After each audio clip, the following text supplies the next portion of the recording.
Many people are obsessed with meditation, and to a certain degree, I am too. I've been practicing for many years now. It's helped me regulate my thoughts and my emotions, clear my head, but also give me the emotional intelligence to understand and see things differently and just improve my life and help myself. It's wonderful. But along with meditation, for many people comes sitting still for 10 minutes, 20 minutes, 30 minutes. And there's another way to do it. I think a lot of the people who sit down, it works for them, or it's the situation that they're in, it's easier to find somewhere to sit. But I think if that's the only type of meditation you've tried, oh man, you're really missing out. I believe you can get the same mental clarity benefits just from walking a little bit differently. Outside of an intentional walk, like say a hike, most of us walk on autopilot. Even, to be honest, on a hike, most of that you walk on autopilot.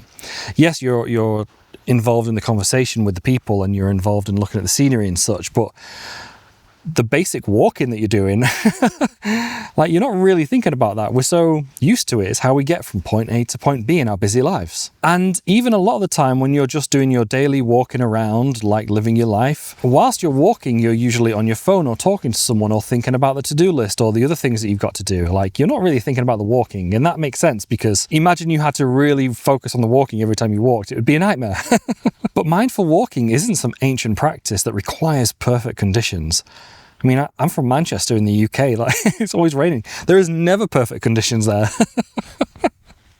Really, it's just about bringing attention to your movement. And I'm excited because in this video, I'm going to show you how to turn any walk into a mental reset, whether that's walking to your car or even just walking around the block. This video is sponsored by Myota. More on them later. So firstly, I want you to get out of your own head. We're not going to start with your thoughts. We're going to start with your feet. I find this particularly easy because for the past over 4 years actually now, I've worn exclusively barefoot shoes. There's many features of barefoot shoes, but one of them is that they have a very, very thin sole, so you have a better connection to the ground. You can feel more. But they're not essential for this video. I just wanted to highlight that. To start with, notice the weight shifting as you're walking from heel to toe. The pressure, the weight distribution, the rhythm. It isn't about walking slower. It's about walking with greater awareness. And if you're having a particularly tough time, maybe you're anxious or you're overthinking, it's harder to let that spiral when you're focused on the mechanics of movement. And although it's not good for the audio for the video, it really sounds amazing here, especially because of this big tree. Wow. I really love that sound, you know, the sound of the wind moving through the trees, moving through the leaves. I find it very peaceful. Secondly, this one's really cool. It's a 3-2-1 awareness technique. So my uncle, who's a police officer, told me that when he was, what would you call it, on the beat, on patrol? Like walking around. Police officers, they tend to walk slow. If you watch them, they're walking slower than like the average. And he said the reason they do it is because if you just walk with your pace a little bit slower, you notice a lot more of your environment.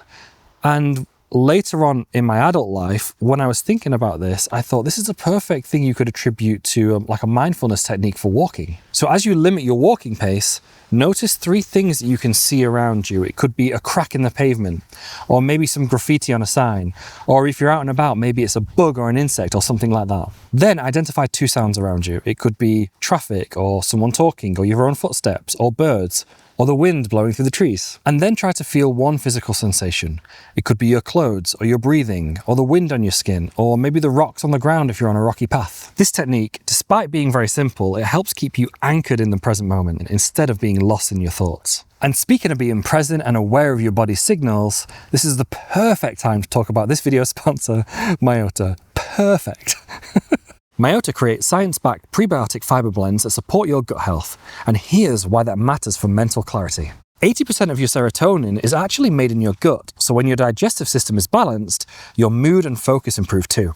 I love that it's flavorless and it dissolves completely, so you can add it to your morning coffee or smoothie or water or anything without it changing the taste. Use the link in the description to try Myota with my amazing discount. Now, let's get back to transforming your daily walks. There's a truck that's just arriving. I'll show you.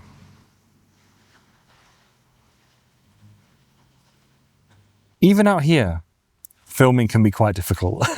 Turn transitions into mini meditations. Kind of like a micro hack or a micro habit that I like to do is transform the short walks between places, between things I have to do anyway, into like mini micro meditations. Mini and micro, is that a double? Do you need both? One or the other. You could use the walk from your house to your local shop as a mini reset ritual. Or maybe walking down the stairs becomes a little moment where you can check in with yourself. Or maybe the walk to the bathroom from your desk at work, if you work in an office block, say. Maybe you could turn that into a cool little intentional time where you can focus on awareness and breathing.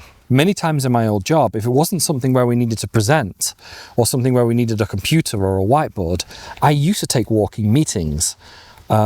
We would literally schedule 10 minutes, 20 minutes, something like that, and just walk around the block of the office building or maybe a little bit further. And it doesn't work for everybody. I know some people, they can think really clear when they sit down. But for me, I don't know what it is. If I walk, or at least if I'm inside, if I pace a little bit, or even walk in a circle, it just helps me think better. Like I can think clearer. So many of the times in meetings, especially when I was working remotely, I'd have the camera off and I would just be walking around in my living room or in my bedroom or in my office, wherever I was working. And I would be way more productive. I would come up with better ideas, better concepts for the adverts and the things that we were creating. It just really helped me. And this is at least true for me. Movement helps my brain process information in a slightly different way, in a better and more easier to understand way. Drop the performance pressure.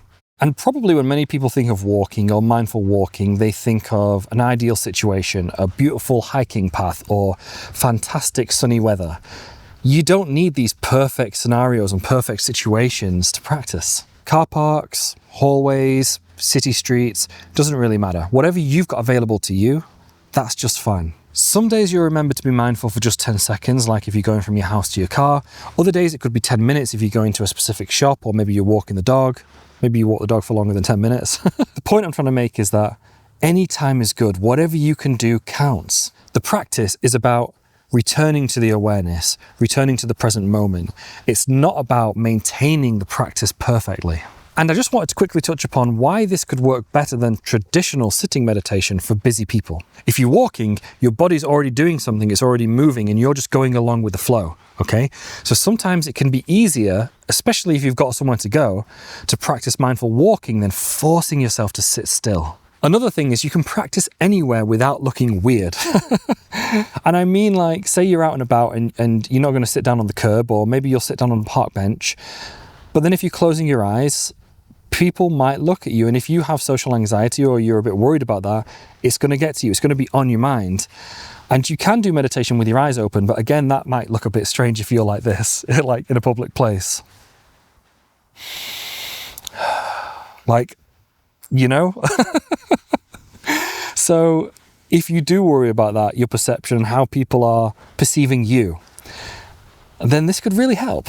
And walking naturally regulates your nervous system, and it improves your mood.